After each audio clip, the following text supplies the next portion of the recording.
waan salaamo dhamaan saaxiibada ku xiran janaalkeena bidaayaad ayaan kaga mahadcelinaa sida wanaagsan aad ula socotaan muuqaaladan bartaan soo dhigo soo dhawaada saaxiibayaal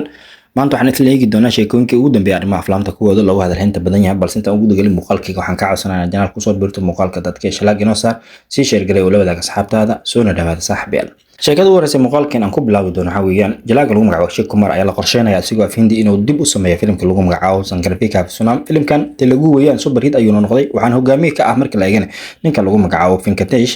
sida shaaca laga qaadan hadda waxaa la qorsheynayaa asigoo afhindi la sameeyo waxaan hogaamiye ka noqon doono ninka lagu magacaabo Sheikh Kumar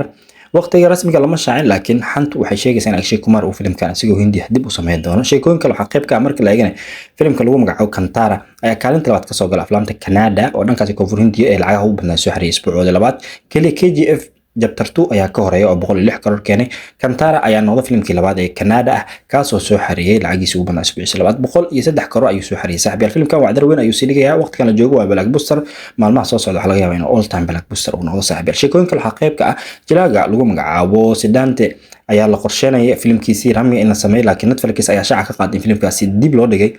sabab la xiriira budgetkiisa oo aanan fadhin budget sax loo maayo sida Netflix shaaca ka qaaday filimkaasna dib u dhac ayaa ku yimid saaxiibayaal sheekooyin kale waxa qayb ka ama aan soo qaadan karnaa jalaaga lagu magacaabo Bibi Doll iyo sidoo kale Birtazindi ayaa muddo kadib ku midoobay ama kulmay xalay waxayna ku kulmeen guriga Manish xaflad diwaaliga ay ku kulmeen labadan jilaa waxa lagu xasuustaa filimkii caanka ah Soldier oo soo baxay sanadii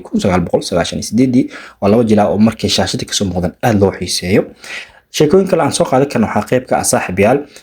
sida shaaca laga qaaday Karan Johar ayaa qorsheynaya inuu film u dhiigo Jalaal uu kamid yahay Tikar Sharif Lakshya iyo sidoo kale gabadha lagu magacaabo Janfi Kapoor filimkaasi magacaan waxa loo bixin doonaa Lagajay Gele sida shaaca laga qaadan filimkaas waxa agaasima ama director ka noqon doona Raj Mehta waa ninkii filimkii Good News iyo sidoo kale Jugjug Jay ninkii agaasimaha ka ama director-ka ka ah waqtiga lama shaacin laakiin sidoo qorshe uu yahay saddexdan jira ayaa la isku keeni doonaa sheekooyin kale aan soo qaadan karno waxa qayb ka ah saaxiibayaal waxa isku dhici doona 22 bishan aflaam uu kamid yahay